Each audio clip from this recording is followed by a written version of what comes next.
সানাই থামে, ঢাকের বলে বেজে ওঠে, ঠাকুর থাকবে কতক্ষণ, ঠাকুর যাবে বিসর্জন। নীলকণ্ঠ পাখি উড়ে যায়, ঝুপ করে ডুব দেয় দর্পণ, শেষবারের মতো মায়ের মুখ দেখে জলে। ঠাকুরের মুখ সিঁদুরে সিঁদুরে হয় রঙিন, আসে বিজয়া, সম্পূর্ণ হয় অশুভর ওপর শুভের বিজয় লীলা। বিজয়া কিন্তু মিলন ক্ষেত্র, মানুষের মধ্যে যে চিরকালীন ভালোবাসা, যে টান, তারই উদযাপন বিজয়া।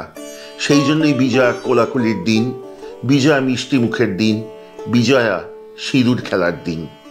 নমস্কার, লস্ট অ্যান্ড রেয়ার রেসিপিজে পুজোর রান্নার এই বিশেষ সিরিজের আজ অন্তিম পর্ব। আনছি বিজয়ের পর্ব। এখানে জানেন আপনারা যে প্রতিটি পর্বে আমরা রেখেছি এক একটি বনেদি বাড়ির গল্প।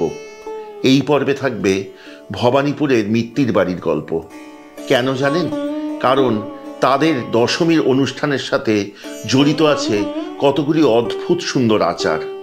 1892 খ্রিস্টাব্দে জনৈক শ্রী সুভাষচন্দ্র মিত্র দক্ষিণ কলকাতার ভবানীপুরের পদ্মপুকুরে প্রতিষ্ঠা করেন মিত্রবাড়ির। সেই সময় থেকেই এই বাড়ির পুজো শুরু হয়। সেই দিক দিয়ে দেখতে গেলে এই বাড়ির পুজো 133 বছরের পুরনো। দেবী এখানে কন্যারূপে পূজিতা হন। আগে যদিও প্রতিপদে দেবীর বোধন হতো, এখন কিন্তু বোধন হয় পঞ্চমীর দিন। এ বাড়ির পুজোর শুরুর সাথে এক অদ্ভুত কাহিনী জড়িত আছে। কথিত আছে যে দেবীর পূজা শুরু হয় স্বপ্নাদেশ পেয়ে। এরপর কিছুদিন বাদে বাড়ির এক সদস্য নাকি স্বপ্ন পান যে দেবী তার গহনা চান। তিনি তার সাধ্যমতো একজোড়া বালা গড়িয়ে দেন। দেবী এরপর আবার নাকি তাকে স্বপ্নে দেখা দেন এবং বলেন যে তোর বালা পেয়ে আমি খুব খুশি হয়েছি। সেই থেকে যদিও দেবীর 10 হাত, কিন্তু 8 হাত ঢাকা থাকে চুলে। কেবলমাত্র যেই 2 হাতে বালা পরানো, সেই 2 হাত থাকে উন্মুক্ত। পঞ্চমীর দিন ঠাকুর দালানেই স্নান করানো হয় নবপত্রিকা, এবং এবারই রীতি হচ্ছে নবপত্রিকা স্নানের সময় তাকে চারদিক থেকে কাপড় দিয়ে আবৃত করে রাখবে বাড়ির গৃহবধূরা এবং মেয়েরা। দেবীর বাহন সিংহ কিন্তু এখানে সনাতনী ঘটক রূপে। তাছাড়াও লক্ষ্মী এবং সরস্বতীর কোনো বাহনই নেই। এই বাড়ির পুজোর বিশেষত্ব হল অষ্টমীর দিন কুমারী পূজা, নবমীর দিন সধবা পূজা এবং দশমীর দিন অপরাজিতা পূজা। এবার আসি এই পরিবারের বিসর্জনের রীতির বিশেষত্বে। যতদিন দেবীর পূজা হয় তার সামনে জেলে রাখা হয় এক বিশাল প্রদীপ। সেই প্রদীপ স্থাপিত থাকে একটি জল ভরা পাত্রের উপর। বিসর্জনের মন্ত্রের পর প্রদীপ যায় নিভে এবং তারপর সেই জলে ছায়া দেখা হয় ঠাকুরের মুখের এবং ঠাকুরের পায়ের।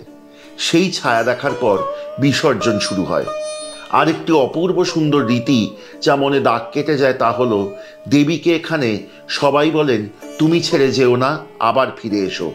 সেই জন্য যিনি গৃহকর্ত্রী তার মাথার চুল বেঁধে দেওয়া হয় দেবীর পায়ে বিসর্জনের আগে। এ যেন বলা যে এই বাধা রইল, এই বাধায় বাঁধনে তুমি আবার ফিরে আসবে। গল্প হলো, এবার আসি রান্নায়। বিজয়া সবাই জানেন মিষ্টি মুখের দিন, তাই একটি মিষ্টি পত্র রাখতেই হবে। অনেক রকম মিষ্টি তো খেয়েছেন, নারকেলের চিত্রকূট খেয়েছেন, আমরা সবাই ছানার চিত্রকূটের কথা জানি। আজকে রাখবো নারকেলের চিত্রকূট। চলুন শিখি।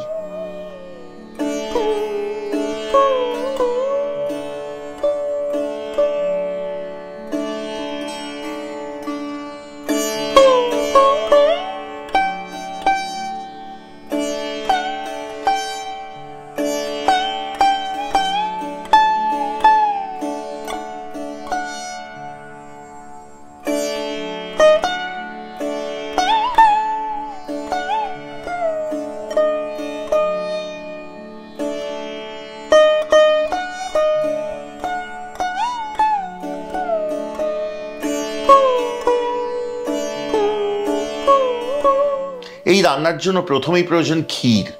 যদি আপনার হাতে অনেকটা সময় থাকে তাহলে দুধ ক্রমাগত নেড়ে ক্ষীর করুন, কিন্তু যদি সময়ের অভাব থাকে তাহলে আমি যেভাবে বলছি সেভাবে করতে পারেন। 500 মিলিলিটার দুধ গরম করুন, ক্রমাগত নাড়তে থাকবেন কিন্তু, নয়তো তলায় লেগে যেতে পারে, এবং তলায় দুধ লেগে গেলে পোড়া গন্ধ হবে, খেতে ভালো লাগবে না রান্নাটি। যখন দুধ বেশ খানিকটা কমে আসবে তখন তাতে মেশান কনডেন্স মিল্ক। আরও খানিকটা নাড়লেই দেখবেন দুধ ঘন হয়ে ক্ষীর হয়ে গেছে। তারপর চলুন রান্নার পরবর্তী ধাপে।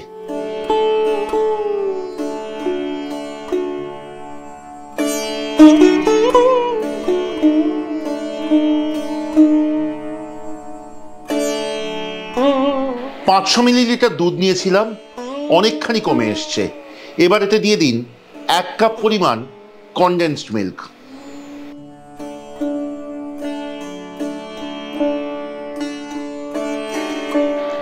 প্রায় আধ ঘন্টার মাথায় দেখবেন দুধের রং বদলে অনেক গাঢ় হয়েছে, দুধ ঘন হয়েছে এবং ক্ষীরের মতো হয়ে গেছে। এইবার আঁচ একদম কমিয়ে দিয়ে যান রান্নাটির পরবর্তী ধাপে। প্রথমে যোগ করুন 1.5 কাপ পরিমাণ নারকেল কোড়া।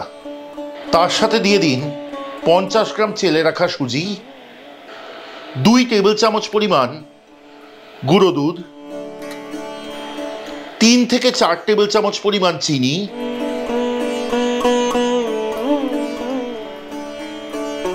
অল্প একটু এলাচের গুঁড়ো এবং 1 টেবিল চামচ ঘি। এবার রান্নাটিকে ভালো করে পাক দিতে থাকুন যতক্ষণ না আঁট হয়ে আসে।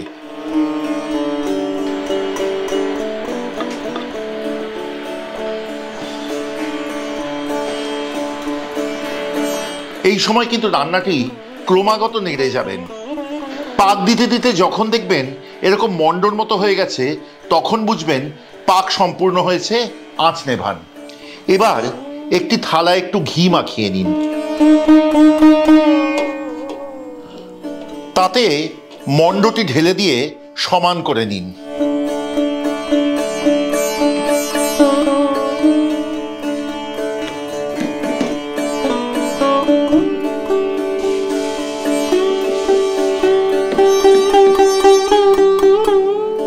এইবার এই মণ্ডটি বরফি আকারে কেটে নিন।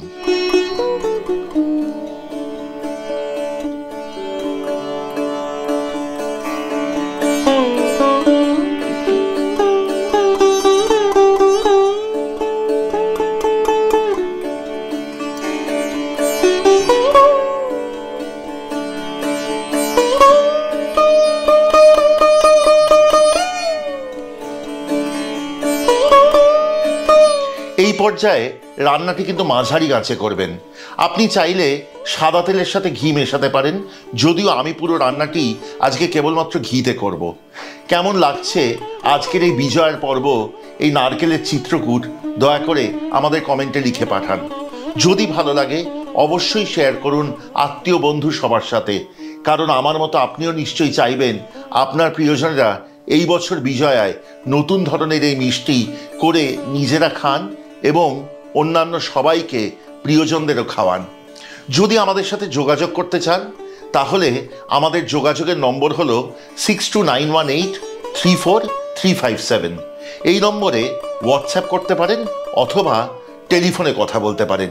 কলকাতার নম্বর 6291834357। সোম থেকে শনি সকাল 11টা থেকে সন্ধ্যে 7টার মধ্যে। যদি ভালো লাগে সাবস্ক্রাইব করে সঙ্গে থাকবেন, খুব আনন্দ পাবো। এবং যদি মনে করেন আমাদের চ্যানেলের সব রান্নার নোটিফিকেশন প্রথম পৌঁছবে আপনার কাছে, তাহলে অবশ্যই বেল আইকনটি টিপে দিতে ভুলবেন না। আর হ্যাঁ, যদি আমাদের থেকে খাবার অর্ডার করতে চান তাহলেও কিন্তু যেই নম্বরটি বলেছি সেই নম্বরেই যোগাযোগ করবেন। এইবার ঘি গরম হয়েছে, আমরা এখানে বরফিগুলি সাবধানে ভেজে তুলব। ওপর থেকে ছড়িয়ে দেব কাজু গুঁড়ো আর পেস্তা গুঁড়ো। তৈরি হয়ে গেল নারকেলের চিত্রকূট। এবার মাঝারি আঁচে বসান একটি নতুন কড়াই, তাতে ঢেলে দিন অনেকখানি ঘি।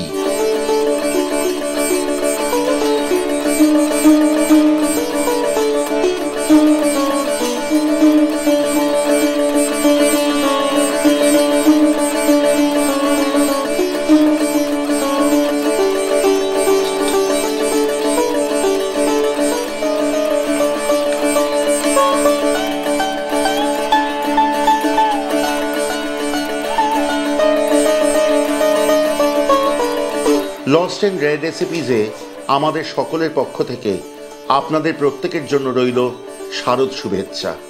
পুজো খুব ভালো কাটুক, আনন্দে কাটুক, আপনারা সবাই খুব ভালো থাকুন। বড়দের জন্য রইল প্রণাম এবং ছোটদের জন্য রইল অনেক আশীর্বাদ ও ভালোবাসা।